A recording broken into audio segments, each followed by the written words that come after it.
नमस्कार शेतकरी बंधूंनो, आता आपण या ठिकाणी सिजंटाचा एक काकडीचा प्लॉट पाहणार आहोत। सर्वांना शुभ सकाळ। सर्वप्रथम तुम्हा सर्वांचे सिंजंटाच्या या प्रात्यक्षिक प्लॉट व काकडीच्या सहर्ष स्वागत करतो। मी निखिल शिंदे, सिंजंटासाठी टेरिटरी मॅनेजर म्हणून जळगाव जिल्ह्यासाठी काम पाहतो। तर आज आपण सिंजंटाच्या नवीन वाण जो आम्ही मार्केटमध्ये दिलेला आहे तो काकडीमध्ये व्हाईट सेगमेंटमध्ये, काकडी दोन प्रकारचे येतात, एक व्हाईट सेगमेंट आणि एक ग्रीन सेगमेंट। तर व्हाईट सेगमेंटमध्ये आपण नवीन वाण ह्या वर्षी मार्केटमध्ये आणलेलं आहे, तर त्याचं नाव आहे शोभित वाण। तर या शोभित वाणाचे आपण वैशिष्ट्य जाणून घेऊयात। तर तुम्हाला दिसत असेल शोभित वाणामध्ये तुम्हाला प्रत्येक दोन नोडमध्ये फिमेल फ्लावर दिसते आणि फिमेल फ्लावरमधून प्रत्येक फुलामधून त्याच्यात फळाचं रूपांतर होतं आहे। तर हे ह्या वाणाचं वैशिष्ट्य आहे। तर याला आपण इंग्लिशमध्ये गायनोसियस प्लांट म्हणतो। तर गायनोसियस प्लांट असल्यामुळे प्रत्येक फ्लावरमधून फळामध्ये रूपांतर होतं, जेणेकरून शेतकऱ्याच्या दृष्टीने अधिकाधिक उत्पन्न शेतकऱ्याला ह्या वाणापासून भेटणार आहे। तर हा वाण साधारणतः तुम्हाला 15 ते 18 सेंटीमीटर लांबीचा फळं भेटणार आहे। साधारणतः तुम्हाला 100-125 ग्रॅमचं एक फळाचं वजन भेटतं। ह्या वाणाचं वैशिष्ट्य सांगायचं ठरलं तर शेतकऱ्याच्या दृष्टीने तुम्ही आंतरपीक हा वाण टोमॅटोचं पीक, वांग्याचं पीक आणि मिरचीचं पीक, ज्यावेळेस ही पिकं संपुष्टाच्या कालावधीमध्ये असतात अशा टायमाला काकडी हे अतिशय योग्य पीक शेतकरी करू शकतात। कमीत कमी कालावधीमध्ये साधारणतः लागवडीपासून तुम्ही 45 दिवसामध्ये याचा पहिला तोडा करू शकता।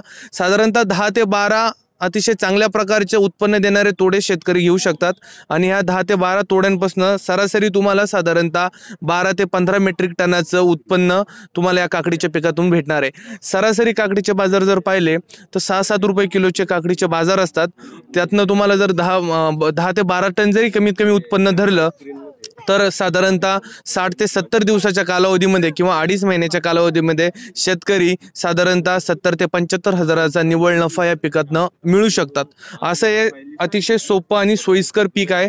तर सर्व शेतकऱ्यांना मी विनंती करेल की सिंजंटानी मार्केटमध्ये नवीन आणलेला जो शोभित वाण आहे, अधिकाधिक उत्पन्न देणारा वाण आहे आणि मार्केटमध्ये याची मागणी अतिशय चांगली असल्यामुळे आणि रोगाच्या प्रती याची सहनशीलता खूप चांगली आहे। तर शेतकऱ्यांना विनंती की शेतकऱ्यांनी या वाणाचा अनुभव घ्यावा आणि आपल्या शेतीमध्ये भरघोस नफ्याचं प्रमाण वाढवावं। सर, हा वाण आपण कोणत्या हवामानामध्ये घ्यावा किंवा कोणत्या सीझनमध्ये घ्यावा? साधारणतः काकडीसाठी असा कुठला स्पेसिफिक विंडो नसते, परंतु जानेवारी, फेब्रुवारी, मार्च ही जी विंडो असते, जानेवारी, फेब्रुवारी, मार्चमध्ये या 3 महिन्यामध्ये जर लागवड केली तर साधारणतः मार्केटमध्ये तुमचा माल येतो तो एप्रिल, मे आणि जूनच्या पिरियडमध्ये।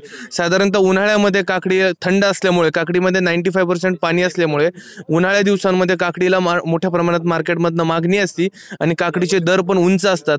त्याच्यामुळे शेतकरी वर्ग हा या विंडोमध्ये कमर्शियल काकडी चांगल्या पद्धतीने करतात। तसेच जून, जुलै, ऑगस्ट ही एक विंडो असते। जून जुलैमध्ये पण मोठ्या प्रमाणामध्ये काकडी केली जाते आणि आज आंतरपीक म्हणून काकडी अतिशय योग्य पीक शेतकरी घेतात। धन्यवाद।